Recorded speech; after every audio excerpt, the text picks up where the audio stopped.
Welcome to our podcast on living influence. In this episode, we're going to talk about the why. When people begin to understand influence and how it affects their lives, they can't unsee it, and it changes their lives forever. It's why we get so excited about this topic. So welcome, and we hope you enjoy it. We're very excited to bring it to you.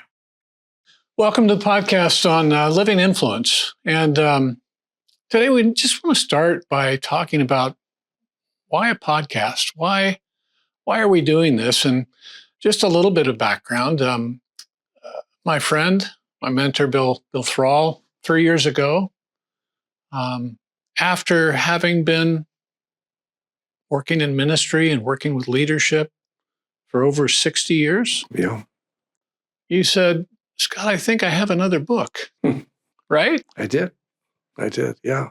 And I was musing on something for many years, and that is this whole idea of influence, and how does my life affect others? And so I came up with these themes that kept coming into my mind and heart, and I sat at our dining room table with a couple of friends of mine and started talking and dictating, and they started translating and transcribing. And we actually ended up with 2 different books. And one is just on stories of influence from the New Testament, and the other is just on the subjects of influence. And so that's how it began. Yeah. I know we met in like 2017. Yes. Tell them about the first time we met. Yeah, I came to you. I was struggling with an issue with my business and with a partner, and we were having different philosophies on how we wanted to run the company, and so I was asking you for help. How do I get through this with a partner and that I have no influence with? I mean, we were 50-50 partners. I had no power. Exactly. And you listened to me for a long time and said, "Well, I think I could help you guys. I've helped people like this before." And we got ready to stand up. And he goes, "But one of the questions you're going to have to answer, Scott's, why'd you let this happen to you?" I'm like, I didn't want to hear that. But as I owned the answer to the question of, well, I did let this happen to me, I found I was able to go, okay, if I created this, I can create a new Exactly. for me. Exactly. And that's kind of been a theme in my whole journey in this grace message and this message that you teach. It started for me. I was in my 40s, and the same business that I was in, that I was talking to you about, we had almost gone bankrupt, and we were just trying to climb out of that. I didn't yet know if I could be successful as a businessman, and my wife was diagnosed with breast cancer, and I wanted to be her hero as we walked through that journey together, and I was anything but that. I was afraid. I was trying to escape. It was just a mess. I was trying to do all the things that I thought I was supposed to do, and I was doing none of them. And it literally became a place where I would go and pray on walks in the morning. God, would you bless me because of Jesus? Because if it's based on me, I am in really big trouble.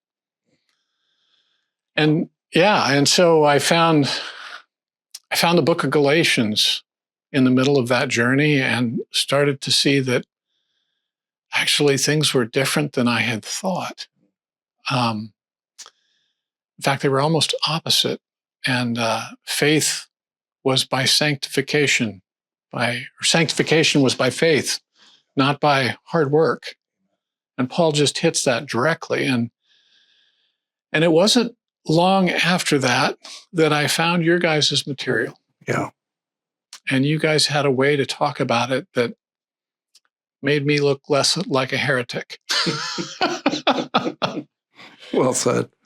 Well said. I think, Scott, that as we go into this venture of these podcasts, I think a primary motive is to help Christians really begin to trust who God says they are. Yeah.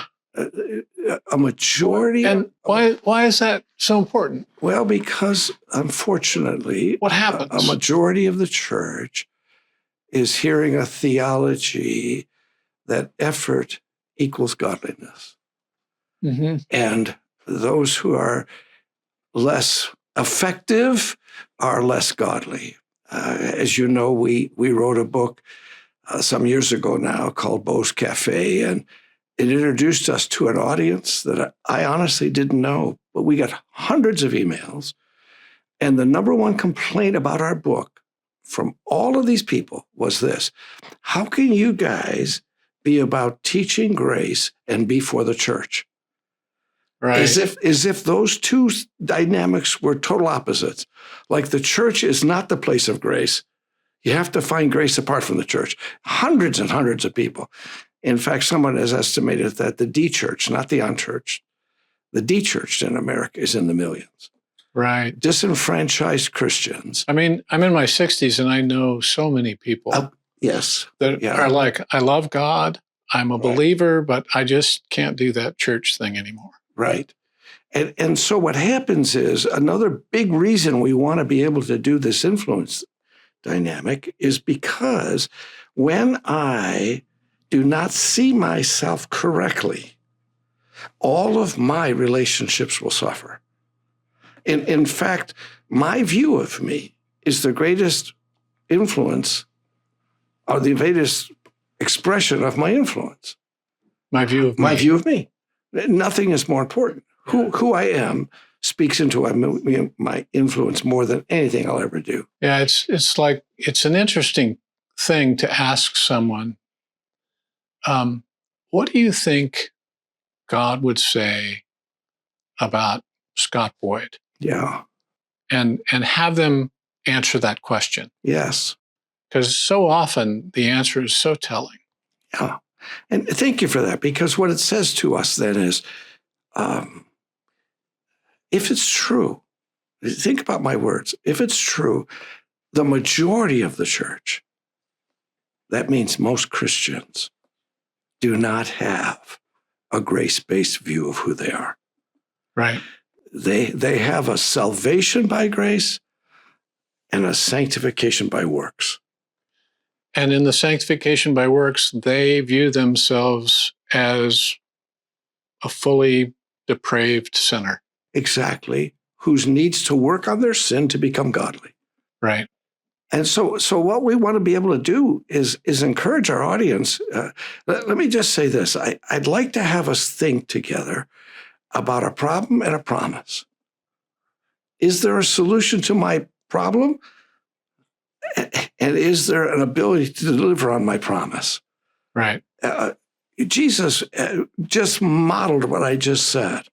It was amazing how he solved problems and gave promises that he could fulfill. Mm-hmm. So part of this whole idea is, like for instance, we're going to talk about influence. You know, one of the greatest things that affects my influence are my life choices. Mm-hmm.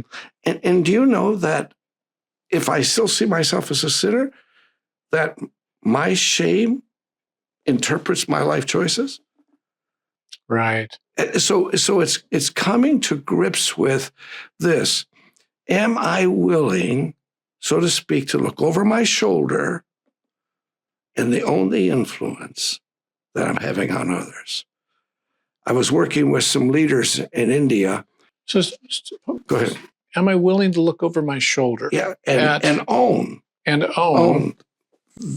the effect of my influence on others. Okay. Am I willing to do that? Can I turn around and look at you, whoever you are, and am I willing to own what I'm doing to you? Right. So it's like the question, would you be willing to tell me how I affect you? How I'm affecting you? you. Or with one of my employees, would you be able to tell me what it's like for you to work for me? Exactly. And most bosses would never dare ask that question. Don't really want to know. They don't really want to know. Yeah. But I was working with these leaders in India, and I encouraged them to make a decision, choose somebody and ask them, how am I affecting you? So this one very dominant leader in India, he went home to his wife and he said to his wife, how I want to ask, Bill suggested I want to ask you, how am I affecting you? And when he was telling us the story the next week, he said, and she didn't respond. And I thought, well, she must not have heard me. So she, how am I affecting you? He says, a louder voice. And she started laughing. He said, I was not expecting her to be silent. I was not expecting her to laugh. And I said to her, why are you laughing? She said, after 26 years of marriage, you now want to know how you're affecting me? So he'd never asked her. He'd never asked her. Yeah. And then he, embarrassing in front of the whole group, he said, and I'm ashamed. Because I realized, because she did something I wasn't expecting. She asked me the question, how do you think you're affecting me? Wow.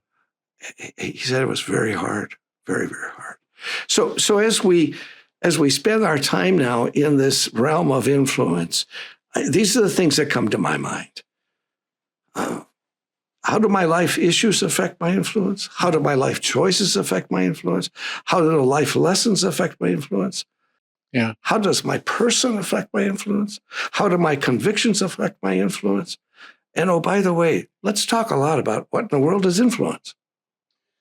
And influence is almost my life. It is your life. I mean, do I have a life that's just full of struggle and strife and conflict, or do I have a life that's actually filled with love and joy and Amen. Those kinds of things? But Amen. And that's really what we're talking about. I think that's really why I get excited about being a part of this and wanting this to wanting more people to be able to hear this message, because there are so many people that they have faith. They are a Christian, but their life's a struggle, and their relationships are a struggle, and it's Amen. like, they're just holding on. Amen. And but there's a place that you can go where it's not like that. Amen. And that's the promise, is that when someone begins to believe and take risk with, maybe I have been changed. Maybe God has actually changed my heart, and I could trust him being in me. Amen. Then all of a sudden it's like springtime comes in their life again. That's what happened for me. Amen. The springtime came where it's like, oh my gosh, I'm excited to get to be me. Amen. And where I was on the verge of being one of those de-churched Christians, now I'm doing podcasts with one of my really good friends that I really respect, Bill Thrall. I can't even believe I'm here. And I want to scream it from the rooftop. Amen. I want people to hear it. Amen. Because there's hope. I agree. Thank you. I just would say this. The Christian faith is designed of God to be relational. Mm-hmm. I'm going to make a statement that most people don't think about. Do you know, Scott, the way I treat you may be the greatest evidence there is of my relationship with God. The way you treat me may be the greatest evidence of my relationship with God. Wow. Because we are part of a relational faith. That's like really deep. You have to think about that. I mean, it's like you say it like this really little succinct one-liner, and it's like, wait, the way I think. No, the way I treat you. Okay. May be the greatest evidence of my relationship with God. The way I treat you. Okay. In other words. So let's say I think I'm a sinner and I'm this de-churched Christian. Let's just imagine, what's that person's relationship with God? Yeah. Well, I wouldn't start there. Okay. What I would say is this. I'm glad I could prompt you on where not to start. No, but I wouldn't start there. What I would say is this. It's so interesting in the words of Jesus when he said to his disciples, the greatest evidence to the world that you are mine is the love you have for each other. Yeah. What he didn't say is the greatest evidence that you are mine is the love you have for me. Mm-hmm. Because it's the love you have for me which gives you this incredible love for each other. Mm-hmm. I grew up in a very legalistic church. I didn't know it at the time. I didn't know better. Yeah. But in that very legalistic church, behavior defined relationships instead of commitment and love defining the relationship. It's a simple example. Yeah. When behavior defines our relationship, the issues will always be between us. Mm-hmm. When love defines our relationship, we'll stand next to each other, and our issues will always be in front of us. Right. And so that when I have with God a relationship where I am enjoying his love, the evidence will be in my relationship with you. Yeah. When I am with God, truly believing who he says I am, the evidence will be in the way I treat you. Right. Here's an interesting phenomenon. When I see myself as a sinner, I will be the focus of my life. When I see myself as a saint, you will become the focus of my life. So when I'm a sinner, if I see myself as a sinner, I think I know the answer. If I see myself as a sinner, I'm going to be focused on my sin. Absolutely. And that's going to make me self-centered. Absolutely. Can't help it. Which is it's like so obvious. Yeah. Well, when I think about it. Yeah. Well, when you said it, it became so obvious. Right. I got to tell you a funny story. I grew up in this legalistic church. I was kind of the youth pastor, although nobody was ever a pastor, but I worked with youth. And we had these very strict elders. And I don't know why I did this, but I had this brilliant idea that our youth group would teepee the house of our elders. And I don't know why. It just felt, at the time, I was 20 years old, and I felt wise. And so we teepeed the house of our elders. And we got to this one house, and the elder heard us out in his yard, and we were throwing toilet paper everywhere. And he came out cussing like a drunk sailor, the elder. I had two teenage boys with me hiding in the bushes. I had their faces buried in the dirt because they were laughing so hard. And this guy screamed at us, swore at us, and threatened to go in and get his gun. Seriously. And all of a sudden, everybody in the youth group went, he's not for real. Oh. This is not reality. Now, I'm sorry to say that I never had the courage to tell that elder that it was us. So I'm just embarrassed to tell you that in this little church, every Sunday when that elder got up to do anything, all the teenagers in the group would have their heads down and laughing. But my whole point in that silly story was the message he preached was not the evidence of the life he lived. Mm-hmm. See, here's an interesting truism. If our theology does not touch our reality, it's because we're not experiencing grace. Grace will always touch our reality. So give me a story or an example of that. It's because it's hard for me to grasp what does that mean if my theology doesn't touch my reality. Yeah. Here's an example. If what I'm preaching about the Christian life does not, in fact, touch the issues of my life, then I am not experiencing grace. Grace always touches our reality. Watch again the movement of Jesus among humanity. Mm-hmm. He was always among people touching their reality. Right. You know, he never once scolded the woman at the well. Right. He never once scolded her. He knew everything about her reality. Yeah, her 6 husbands. And, whatever. yeah. He knew everything about her reality.